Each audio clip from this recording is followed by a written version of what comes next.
Hello, beautiful soul. Are you facing great change right now? Well, tune into this month's collective energy balance, where I've got some tips to help you face change, to release what no longer serves you, release any pent-up anger, frustration that might be blocking your flow, and just really about how you can align more with the path that you're being guided to.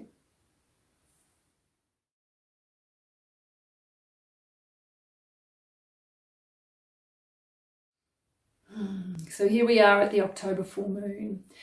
So it has been a topsy-turvy, year, I don't know, a few years. I've said this before, but we've just passed through our eclipse season. We had the lunar eclipse first up and the solar eclipse a couple of weeks ago. Eclipses, the energy usually sort of lasts about 6 months. So it is a really potent transformational time. And there's a time of karmic change. So letting go of the past and moving into something new. So it wouldn't surprise me if you are on the precipice of great change, because it's likely that you have seen what no longer serves you and what you want to let go of. And you've got an idea of where you're going, and it's almost like standing on the cliff, on the cliff edge, like the Fool in the tarot.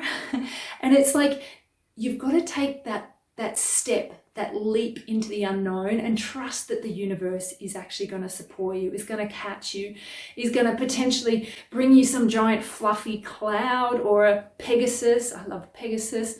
Maybe a giant Pegasus is going to come down and catch you and take you off to where you need to go, But it can be scary because you're standing on the edge of a cliff and it's completely unknown, and who knows whether you step off that cliff, whether you're going to just fall and land flat on your face.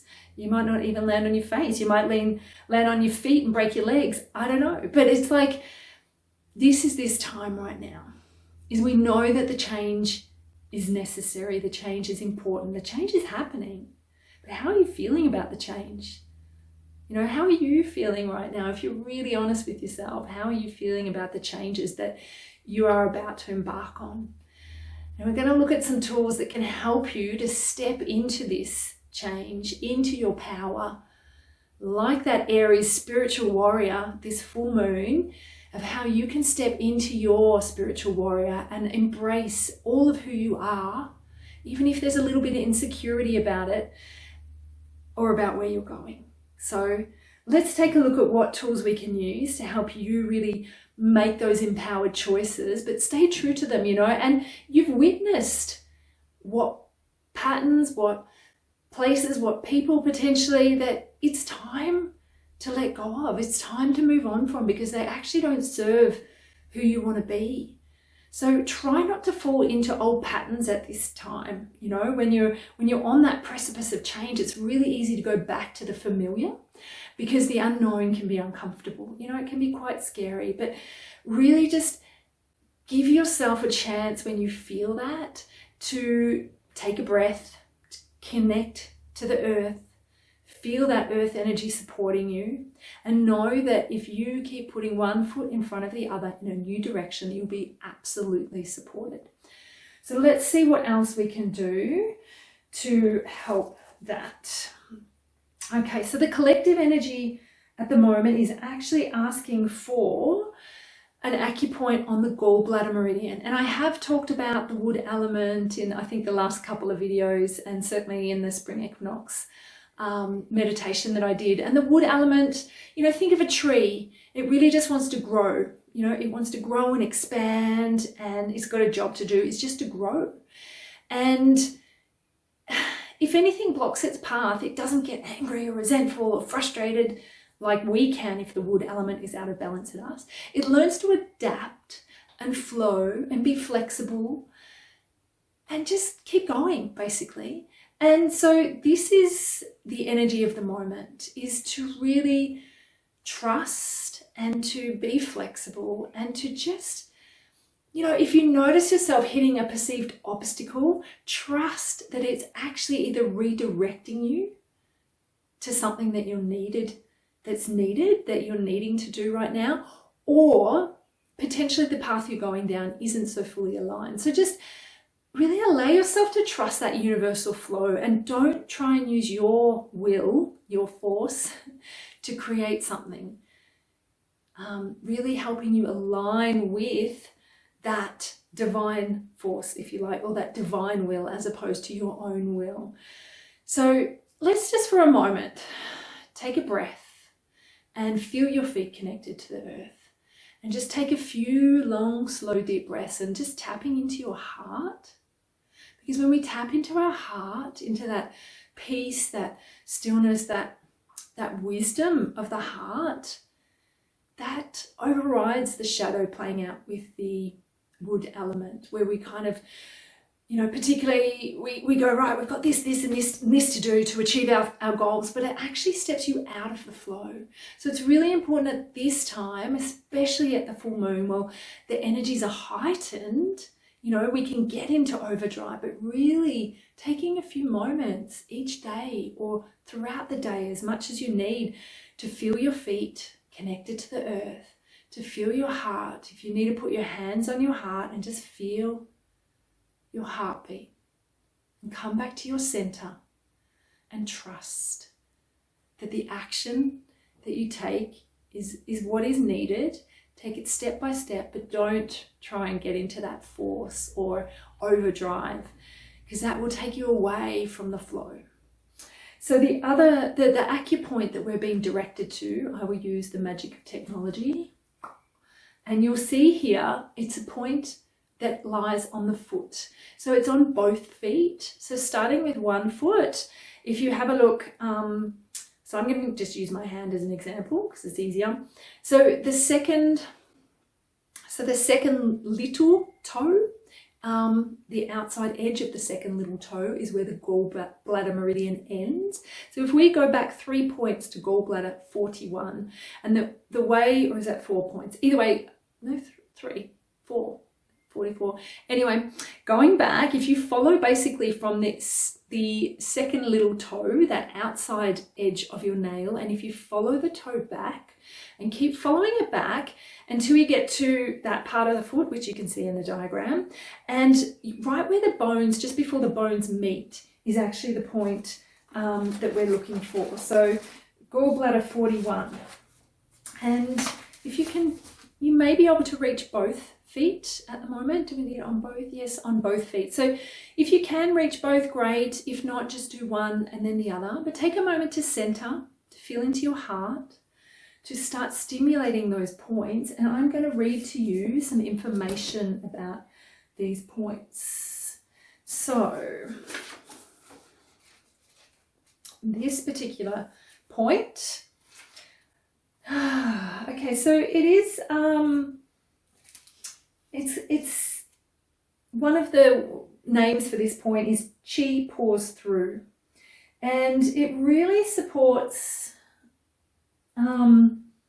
heaviness of the body and pain. It helps with when there's, it says intermittent diseases such as malaria, but ultimately if there's like pathogens, I guess it can actually support pushing pathogens out.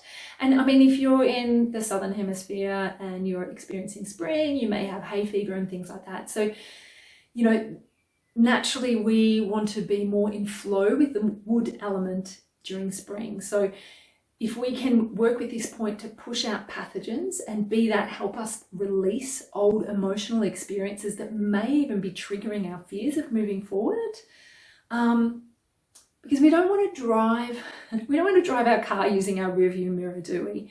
So we don't want that body memory that we have to kind of put us in that fear of moving forward and stepping into something new. So this point will support that.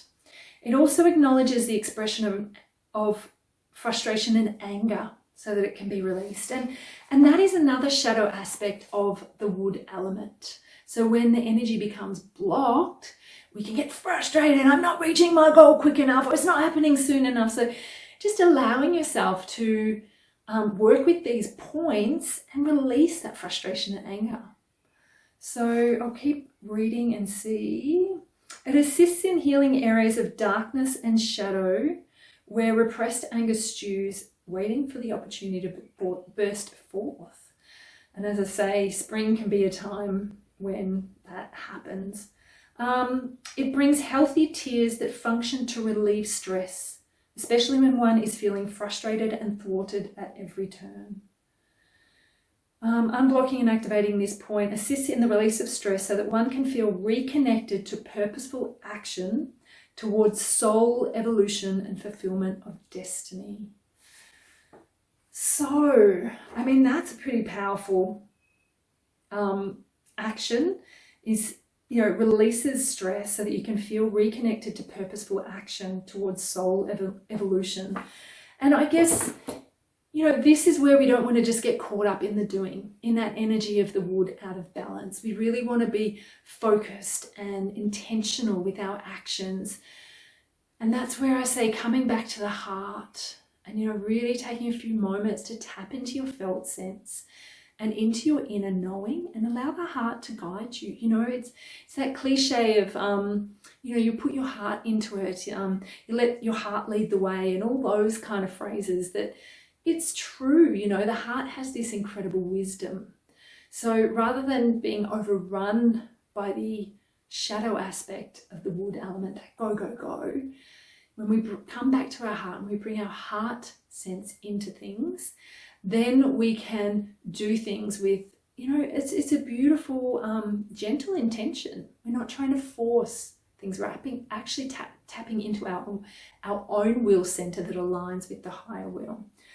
So let's see what else we need to know. So I'm being directed to the gene keys. All right, so now this is actually, I believe, the gene key that is activated by the moon at the full moon this week. It's certainly either it changes in the moon every day. The sun's a bit easier. It travels through each gate for about 6 days, so it's a bit easier to decipher. With the moon, it's a lot quicker. So it's either the day of or the day before.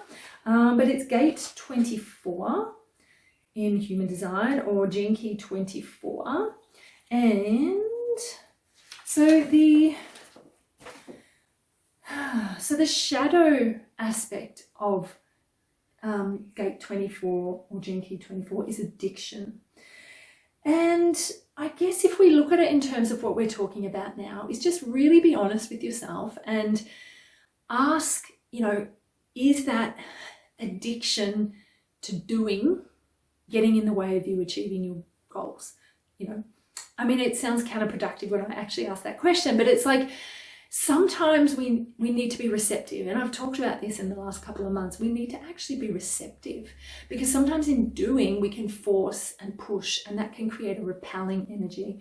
So, you know, just be honest with yourself with this kind of dynamic. You know, is that actually an addiction for you? I mean, we're being conditioned to believe that, you know, we must work hard, or, you know, no pain, no gain, that kind of thing. And it's like, it's not actually our truth. It doesn't have to be our truth. It may have been the truth of the people of the past, but, you know, you have an opportunity to create a new dynamic for yourself right now. And this is the beautiful precipice that we're on, is post-eclipse.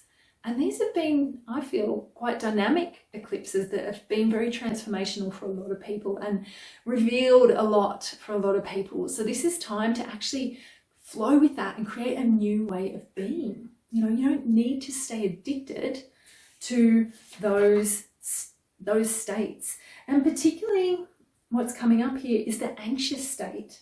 So the reactive side of that 24th shadow is anxiety. It's actually being unwilling to fully experience your feelings of emptiness. Whew, that's a big one. You know, it's that unknown stuff. It's like the unknown can feel scary. I mean, just feel that thought, your thoughts about the unknown in this moment. You know, I can feel myself stirred up a little bit about the unknown and about the changes coming. And it's like, you know, this is the shadow aspect, is that fear. It's like, it's ironic that as humans, we tap into the fear and all the things that could go wrong, rather than actually, you know, really focus on all the things that would be amazing about the change. So the 24th gift, this is if you're noticing yourself in the shadow, to step into the gift, which is invention.